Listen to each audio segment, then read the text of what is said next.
और अब बात बाबा बागेश्वर की। बाबा बागेश्वर का दरबार एक बार फिर से सज गया है। बागेश्वर धाम लौटकर पंडित धीरेन्द्र कृष्ण शास्त्री ने सनातन धर्म को लेकर इस बार कुछ बड़ा प्लान किया है। उनके इस मिशन सनातन में तीर्थ नगरी प्रयागराज की यात्रा भी शामिल है, जहां वो माघ मेले में शामिल होंगे और साधु संतों से मिलेंगे। लेकिन उससे पहले बागेश्वर धाम लौटते ही उन्होंने अपने सनातन प्लान को लेकर कई खुलासे कर डाले। धीरेन्द्र शास्त्री ने रामचरितमानस का विरोध करने वालों के खिलाफ धर्म युद्ध छेड़ दिया है। देखिए ये स्पेशल रिपोर्ट। धाम पहुंचे बागेश्वर सरकार, सनातन की फिर भरी हुंकार।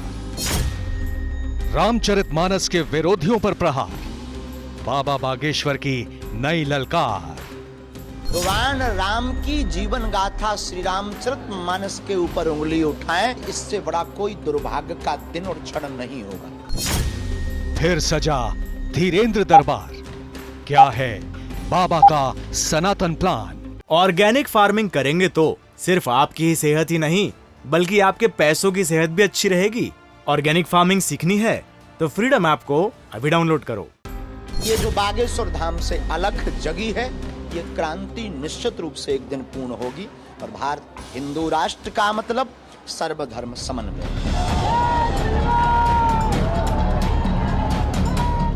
बागेश्वर वाले बाबा धीरेन्द्र कृष्ण शास्त्री एक बार फिर धर्म के कुरुक्षेत्र में लौट आए हैं। एक बार फिर वो धर्म युद्ध के लिए अपने समर्थकों से आह्वान कर रहे हैं। बागेश्वर सरकार ने एक बार फिर सनातन धर्म की ललकार उठाई, हिंदुत्व की हुंकार भरी। और यही नहीं, उन्होंने इस बार रामचरितमानस के विरोधियों को सीधी चेतावनी भी दी।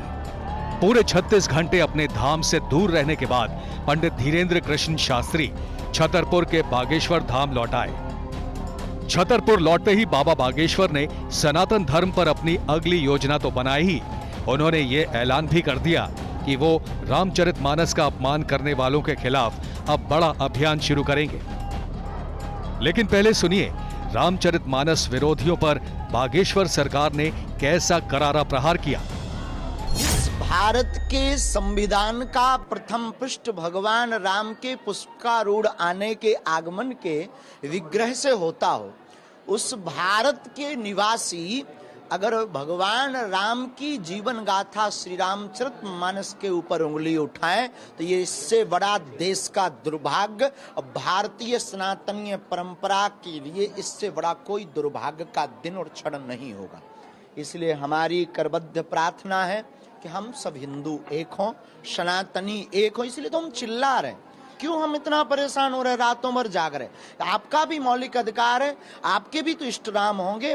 संपूर्ण भारत के करोड़ों लोगों के इष्ट राम है। इस भारत के संविधान के प्रथम पृष्ठ भगवान राम है, उनके ऊपर उंगली उठाना ये एक सोची समझी साजिश है। बागेश्वर सरकार के मन में इन दिनों आखिर क्या चल रहा है? सनातन धर्म को लेकर उनके मन में कौन सी योजना आकार ले रही है? हिंदू राष्ट्र को लेकर बाबा बागेश्वर क्यों इतने आक्रामक हैं?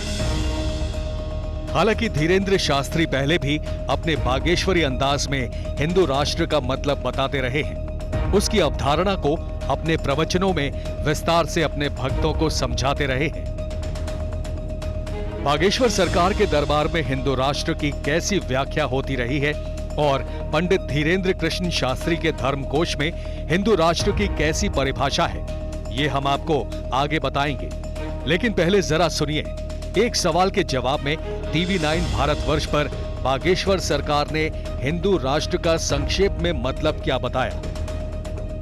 मुख्यमंत्री योगी आदित्यनाथ ने भी कहा है कि सनातन धर्म ही राष्ट्रीय धर्म है। क्या प्रतिक्रिया आपकी? क्योंकि कुछ ही दिन पहले आपने कहा था कि भारत हिंदू राष्ट्र है, सिर्फ घोषणा की आवश्यकता है और हमें अपने भारतीय सनातनीय परंपरा के प्रत्येक राम भक्त पर भरोसा है कि ये जो बागेश्वर धाम से अलग जगी है, ये क्रांति निश्चित रूप से एक दिन पूर्ण होगी और भारत हिंदू राष्ट्र का मतलब सर्वधर्म समन्वय। हिंदू राष्ट्र का मतलब सबको मौलिक अधिकार। हिंदू राष्ट्र का मतलब अहिंसात्मक राष्ट्र, जिसमें हिंसा को किंचित मात्र। पिछले कुछ दिनों से बाबा बागेश्वर अपने इन्हीं बयानों से चर्चा का केंद्र बने हुए हैं। अब कथावाचक धीरेन्द्र कृष्ण शास्त्री सनातन धर्म को लेकर नई रणनीति बनाने जा रहे हैं। मिशन सनातन को लेकर बागेश्वर सरकार कई ऐलान भी कर चुके हैं। अपनी कुछ अगली योजनाओं का खुलासा भी कर चुके हैं, जिसमें छतरपुर में एक कैंसर अस्पताल का निर्माण भी शामिल है। बागेश्वर सरकार 1 फरवरी को माघ मेले में भी शामिल होंगे। प्रयागराज में कल्पवास कर रहे संतों से मुलाकात करेंगे। 2 फरवरी को प्रयागराज में बड़ा आयोजन होगा।